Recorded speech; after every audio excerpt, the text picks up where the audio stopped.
guddida joogtada ah ee golaha wakiilada Somaliland ayaa kormeer shaqo ku yimid dekedda magaalada Berbera iyagoo kormeer ku sameeyay barxadda weyn ee dekedda magaalada Berbera iyo waliba qaabka ay shaqadu uga socoto iyo sidoo kale iyagoo sheegay inay indhaynayaan waxyaabaha ka qabsoomay heshiisyada iyo mashaariicda loogu talagalay in dekedda magaalada Berbera ay ka fuliso shirkadda maamulka dekedda magaalada Berbera lagu wareejiyay DP World. guddidaasi ayaa markii ay kormeerka soo dhameysteen waxa warbixin xafiiskiisa ku siiyay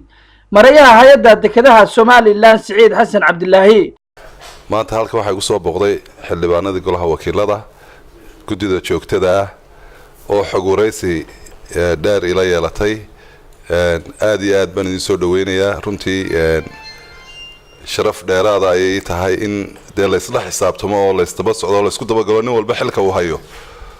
waa sunnaha dawladnimo waan idinka mahad celinayaa guud ahaanba dekeddu waa sidii aan idinka warramay shaqadeedu waa 100% gaar ahaanna inagii maalintii dhaweyd bisha 12keedii dhagax dhignay waxaa la filayaa in schedule-kii la helo xilliga uu iyo siday muddada qaadanaysana waa inagii hore u sheegno waa 24 bilood maalintii saxiixa laga bilaabayna maalintaasa u koowa bilowgii dekedda insha Allah bismillaah taala dadku in badan bay isweydiinayaan oo leeyihiin goorma la bilaabaya maxaa dheedkii loo sheegi waayay dheedka maalinta heshiiska lagu dhuftay ayaa bilow ah waxaana la filayaa in agabkii ay lahayd shirkadu ay muddo dhow ku timaado. geesta kale Axmed Ducaale Bulaale oo ah afayeenka guddidaasi ayaa isaguna warbixin ka siiyay warbaahinta safarkooda shaqo iyo waliba waxyaabaha u qabsoomay iyo sida ay wax u soo indheeyeen golaha wakiilada iyagoo gudanaya waajibaadkooda dastuuriga ah socdaal hawleed bay ku yimaadeen magaalada Berbera mishinkayga ugu weyn runtii dekeddu ahaa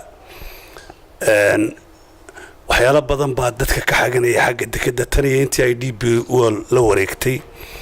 oo ah mashaariicdii ay heshiiska ku gashay DP World sida ay fulin lahayd hadday tahay ballaarinta dekedda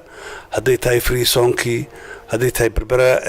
corridor iyo hadday tahay inay samayso terminal cusub oo containerada waxyaalahaas oo dhan marka annagoo ah golihii baarlamaankii laga ansixiyay memorandumkii caynka ahaa heshiiska caynka ahaa waxaanu daba soconay waxyaalaha. Maxamed Cabdilaahi soo fariistay Universal TV magaalada Berbera.